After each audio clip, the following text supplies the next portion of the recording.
योग टीचर, योगाचार्य मेरे साथ हैं, आप सबका भी बहुत बहुत अभिनंदन है।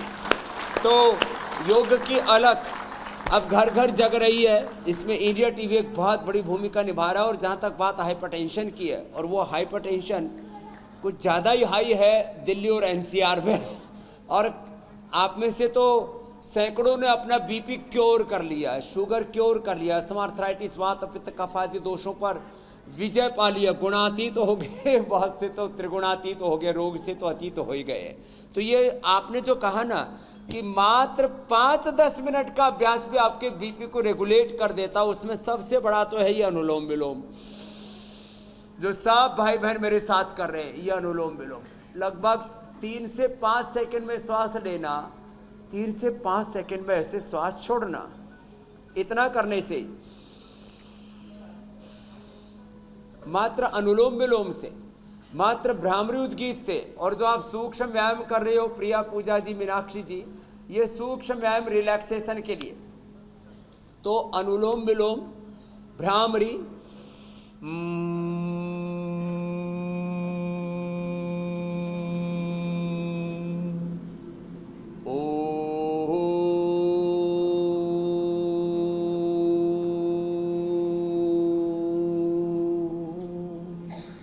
ये प्राणायाम, एक शीतली, ऐसे जीवा से श्वास को, जीव को बाहर निकाला, उससे श्वास अंदर स्पर्श करता हुआ गया, जी शीतली। और शीतकारी,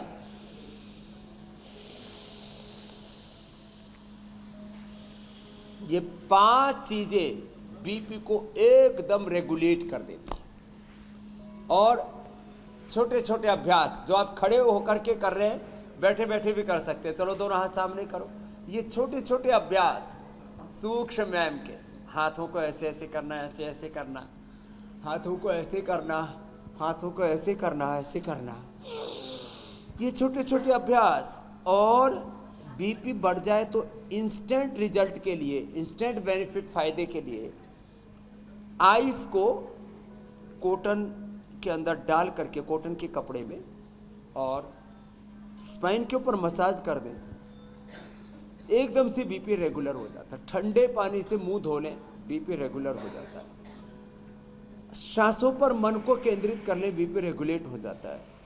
लौकी का जूस पी लें, मुक्तावट या बीपी ग्रिट खा लें इंस्टेंट, और चबा करके खा लें, उसको फोड़ करके, with in 5 minutes BP regulate हो जाता है। मुक्तावटी से, बीपी ग्रिट से, लौकी के जूस से, ठंडे पानी से मुंह धोने से, और ज़्यादा ही बीपी बढ़ जाए तो थोड़ी देर टूटी के नीचे, आजकल तो घरों में सब शावर रखते हैं, शावर के नीचे थोड़ी देर बैठ जाओ, उससे बीपी रेगुलेट हो जाता है। अथवा आम फूट इबाद का भी हमने तरीका बताया, उससे भी बीपी रेगुलेट होता है। अथवा मिट्टी पट्टी से भी बीपी रेगुलेट होता है। जरा सा मुस्कुराओ, उससे भी बीपी रेगुलेट हो जाता है। जरा आप भी मुस्कुराइए, हंसने के लिए नहीं बोला, मुस्कुराने के लिए। स्वामी जी, तो आप मुस्कुराते हैं, उससे ही बीपी रेगुलेट हो जाता है। पॉजिटिव सोचते, उसी से बीपी रेगुलेट हो जाता है। जी कुछ कह रहे थे मीनाक्षी जी? स्वामी जी, पहले तो मैंने सोचा था कि आपसे शिकायत करूंगी कि आप दिल्ली आए हैं, वहाँ कॉन्स्टिट्यूशन क्लब में हैं, तो फिर आप हमारे स्टूडियो क्यों नहीं आए, हमारे साथ योग करते आप।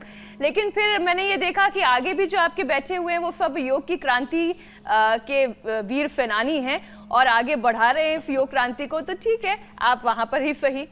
स्वामी जी, एक एक करके चरणबद्ध तरीके से एक एक विषय को शामिल करते हैं। वैज्ञानिक अमर होने का दावा कर रहे हैं स्वामी जी, लेकिन लक्ष्य अमर होने का नहीं, बल्कि लक्ष्य तो ये होना चाहिए कि जीवन जितना भी हो सेहतमंद हो, रोगों से दूर दूर तक नाता ना रहे।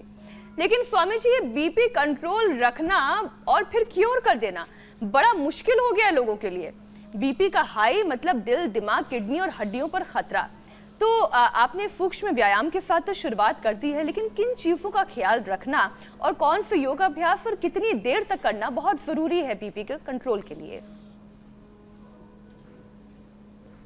तो बीपी को कंट्रोल करने के लिए एक तो ये सूक्ष्म व्यायाम जो आपको अभी बता रहे हैं, ये बिल्कुल हल्का हल्का अभ्यास ही पर्याप्त है। सूक्ष्म व्यायाम और प्राणायाम से बीपी रेगुलेट हो जाता है। अब ऐसे हल्के आसन बताते हैं भारी भरकम आसन तो हमने कल करवाए थे हनुमान जन्मोत्सव पर, दंड, बैठक, सूर्य नमस्कार, ये सब। लेकिन बीपी वालों को एक तो शीर्षासन नहीं करना, बीपी वालों को क्या नहीं करना, शीर्षासन से बीपी बढ़ जाता है, और सर्वांगासन भी नहीं करना, और जोर से कपालभाति भी नहीं लगाना। देखो कुछ कपालभाति में जोर से स्ट्रोक लगाते हैं, इसको कहते हैं गला फाड़ कपालभाति। एक मेरे पास हरियाणा का आया, बोला बाबा, मैंने कहा हाँ बेटे, बोले बाबा मेरा गला फट गया कपालभाति तय। मैंने कहा कैसे कर रहा है, तो मैंने कहा अच्छा हुआ तेरे छेद ना हुआ। तो ये गला फाड़ कपालभाति नहीं करनी, धीरे धीरे कपालभाति करनी। ऐसे देखो, ये ऐसे 1 सेकंड में 1 स्ट्रोक लगाओ, बीपी कंट्रोल होता है। और यूं कोई स्वस्थ व्यक्ति तो कर सकता है। तो ये 3 चीजों का तो निषेध किया है।